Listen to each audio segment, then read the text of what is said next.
आप इस वक्त जुड़ चुके हैं जम्मू लद्दाख विजन पर और आपको तफसीलात देते हैं जहां इस वक्त बॉर्डर्स पर तनाव बरकरार है। एक दिन कबल एक बड़ी खबर आई, 9 तारीख को बड़ी खबर आई कि इंडो चाइना बॉर्डर पर जो है आपसी तजाद शुरू हुआ है, जहां पर दोनों तरफ से फौजी जो है जख्मी हुए हैं। वहीं वजीर दिफा राजनाथ सिंह की तरफ से आज एक बड़ा बयान सामने आया। उन्होंने ऐवान में कहा कि इतने तसादुम हुए हैं वहां पर, लेकिन ज़्यादा घबराने की ज़रूरत नहीं है। हमारे फौजियों ने उनका जवाब दिया है, माकूल जवाब दिया गया है। वहीं अगर पाकिस्तान के आर्मी चीफ के बयान की हम बात करें तो पाकिस्तान के हाल ही में बने हुए आर्मी चीफ मुनीर अहमद की तरफ से भी एक बयान बड़ा सामने आया कि उन्होंने कहा कि भारत के साथ युद्ध के लिए हम तैयार हैं। और इसी विषय पर हम बात करने के लिए इस वक्त हमने दावत दी है RK शर्मा, जो कि फौज के रिटायर्ड जनरल है। इनसे हम जानेंगे कि इस तरह का तनाव जो है इससे पहले भी देखने को मिला, और हमारी तरफ से जब बात करें भारतीय फौज की तरफ से, भारतीय फौज इन तनावों का जवाब देने के लिए भी हमेशा तैयार रही है। आज के जो बयानात सामने आ रहे हैं, क्या लग रहा है? सर जी, सबसे पहले आपका बहुत बहुत शुक्रिया, आपने हमें टाइम दिया। आपसे जानना चाहूँगा, या अगर हम इंडो पाक बॉर्डर्स की बात करें या चाइना इंडिया बॉर्डर की बात करें, कि दोनों तरफ से इस वक्त तनाव बरकरार है। हाल ही में एक बड़ा बयान सामने आया कि दोनों तरफ एक तसादुम हुआ है जिसमें दोनों तरफ से फौजी जो है मामूली जख्मी हुए हैं, लेकिन तनाव बढ़ भी सकता है। आपकी तरफ से इस सवाल से क्या रद्दअमल रहेगा? सबसे पहले तो जो हमारे वेस्टर्न से जो बयान आया है नए उनके चीफ ऑफ आर्मी स्टाफ का, मैं ये कहूँगा इसे तो नदारद कर देना चाहिए। ये तो गिदर भभकी है, वो तो अपने आप को कॉन्फिडेंस लेने की कोशिश कर रहा है। इसका कोई मतलब नहीं है, उनकी हालत ही ऐसी नहीं है कि ऐसे बयान देने की। लेकिन मेरे ख्याल में जो आदमी डर जाता है तो वो ज़्यादा चिल्लाता है, तो वो कोशिश की गई है। दूसरा, अगर हम चाइना की बात करें, आपने देखा होगा 1962 वॉर के बाद में हमारे जो चाइना बॉर्डर के ऊपर में ऐसे इंसिडेंट्स जो स्कर्मिशेस हैं वो चलते ही आए हैं। और ये उन्हीं कड़ी के बीच में एक ऐसा है कि जो 9 दिसंबर को इंसिडेंट तवांग के यांगसे सेक्टर में हुआ है, इसके बीच में और हमें जो खबर मिली है दूसरी कि 300 से ज़्यादा चाइनीज सैनिक वो हमारे इलाके में घुस आए थे और एक जो डोमिनेटिंग एरिया है उसके ऊपर में आके वो कब्जा करना चाहते थे। हमारे फौजी भाइयों ने, जवानों ने बड़ी ही बहादुरी के साथ उनको पहले रोका। जो नहीं रुके तो दुक्कम दुक्का हुई, मुक्काबाजी भी हुई, और बड़ी बखूबी उनको अपनी जगह में उनको खदेड़ दिया। तो इसके बीच में हमारे भी चंद एक जवान जख्मी हुए हैं, लेकिन मैं इस दावे के हूं उनके जो जख्मी हुए हैं, क्योंकि चाइना ने पहले भी एक दुस्साहस किया था गलवान में 2020 के बीच में, तो भी उनको मुंह तोड़ खानी पड़ी थी। 20 शहीद हुए थे तो उनके 3 गुना ज्यादा हुए थे। यहां पर भी अगर आप माने या हम लोग मेरी बात को माने तो यहां पर भी दुगने से ज्यादा उनके जो जख्मी हुए हैं। मैं क्योंकि मैं के बीच में ब्रिगेडियर जनरल स्टाफ रह चुका हुआ और मैंने वहां देखे हुए हैं भारतीय सेना जो 62 की सेना है, कहीं चाइना को कोई एक गलत फहमी ना हो। जो चाइना, जो आज एक जो भारत है वो एक नया है, स्ट्रांग भारत है, स्ट्रांग पॉलिटिकल विल वाला भारत है। उसके नेतृत्व मोदी जी कर रहे हैं, एक स्ट्रांग लीडर है। उन्होंने देश की जो पूरे भारत एक स्ट्रांग कंट्री है और भारत एक उभरता कंट्री है। हम सुपर पावर, हम विश्व के ऊपर में है। तो बात को छोटी करते हुए मैं ये कहूंगा कि चाइना फहमी में ना रहे कि ये हमारे साथ में ऐसा करने से उसको कुछ वो अचीव कर लेगा। वो एक करेगा तो 2 खाएगा, तो उनको मुंह तोड़ उसको जवाब दिया जाएगा। जो 1962 के बाद में, मैं आपको मोटी मोटी चीजें रिकाउंट कराना चाहता हूं। 62 के बाद में 16 के बीच में एक बहुत बड़ा इंसिडेंट हुआ था, जिसमें उन्होंने हमारे जो तार लगा रहे फौजियों के ऊपर में उन्होंने गोलियां चला दी थी, और उसके हमने पूरी फोर्सेस लगा के उनके ऊपर में डबल उनकी तबाही की थी। उसके बाद में वो थी, उसके बाद में ज्यादा कुछ, काफी सालों के बाद में तवांग सेक्टर, क्योंकि तवांग एक बहुत ही इंपॉर्टेंट इलाका है, चाइना ने क्लेम किया हुआ है जितना इलाका अरुणाचल प्रदेश का आधा से नीचे तक का है वो उसका है, वो चाइना उसको क्लेम करता है, वो मैकमोहन लाइन को मानता नहीं है। तो पहले ठंडा रहा क्योंकि मुंह तोड़ जवाब मिला, फिर 1987 में सुमत्रोंगचू वैली के बीच में वहां पर हमारी कम वो उसके बीच में घुस आए थे और उस टाइम पे 200-300 पूरी उनकी फौज थी और उनको मुंह तोड़ जवाब दिया और उनको फिर वहां पर वापस जाने दिया 1986। फिर 86-87 के बाद में आपने देखा होगा फिर कहीं ये छोटी मोटी हरकतों के बगैर उसके बाद में कोई बड़ी चीज नहीं हुई। 2017 में डोकलम हुआ और डोकलम के बीच में जब वो रोड बनाने की कोशिश कर रहे थे ट्राई जंक्शन के बीच में, तब हमारे इंडिया का रिजॉल्व मोदी जी का मैसेज उनके पास में पहुंचा, उनको मुंह तोड़ खानी पड़ी और वो वापस वहां से चले गए। तो वो 2000 किया। तो आपने देखा ये सारा चीज उन्होंने अरुणाचल की तरफ में ईस्ट में किया। फिर जब यहां मुंह को खाई तो उन्होंने सोचा मैं क्यों ना ट्राई करूं मैं लद्दाख की तरफ में। फिर 2020 में गलवान हुआ और 2020 के बाद में जब वहां पर भी मार पड़ी फिर वापस आ गए अरुणाचल की तरफ में 2021 पिछले साल में यहां अरुणाचल, और ये 2022 के बीच में हुआ है।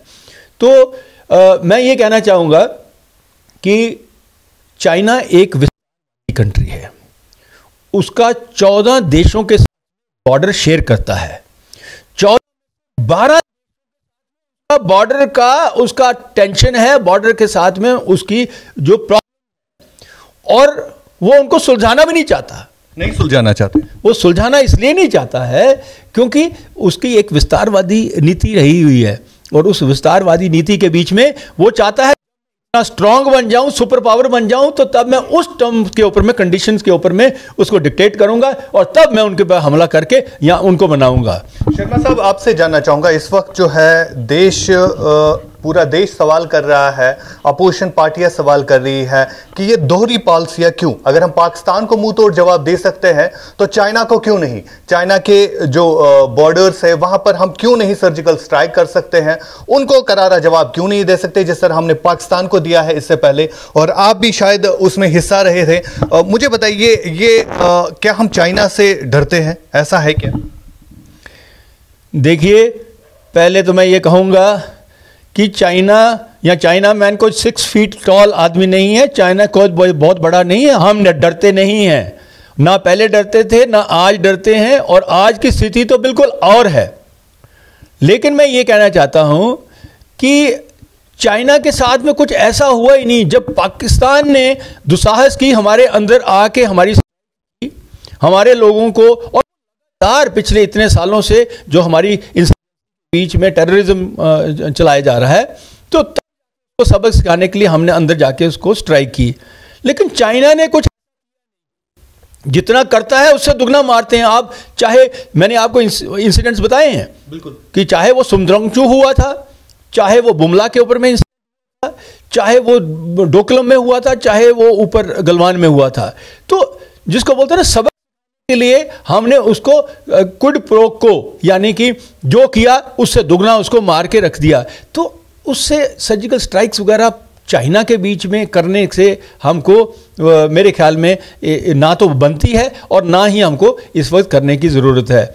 लेकिन साथ साथ में ये भी मैं कहना चाहता हूं, चाइना इज ए स्ट्रॉन्ग, और चाइना को हमें अंडर एस्टिमेट नहीं करना चाहिए। लेकिन इसके साथ साथ मैं ये भी कहूंगा कि चाइना को हमें अंडर एस्टिमेट करना चाहिए। जैसे मैंने बता दिया है कि ये नया है, मोदी जी का भारत है, हमारी फौजों का ये नया भारत है, एक स्ट्रांग भारत है। तो वो कहीं दुस्साहस ना ऐसा कर लें, ये 62 वाला भारत नहीं है। ये एक मारोगे तो 2 मारेगा और जवाब उसका मिलेगा। तो इसीलिए ये चीज़ मैं कहते हुए कहूँगा कि चाइना दुस्साहस सेशन है कि चाइना ये छुटपुट की घटनाएं जो बॉर्डर के ऊपर में करता है, LAC के ऊपर करता रहेगा, लेकिन उसके पास में दुस्साहस नहीं है कि वो कुछ बड़ा कुछ कर सके।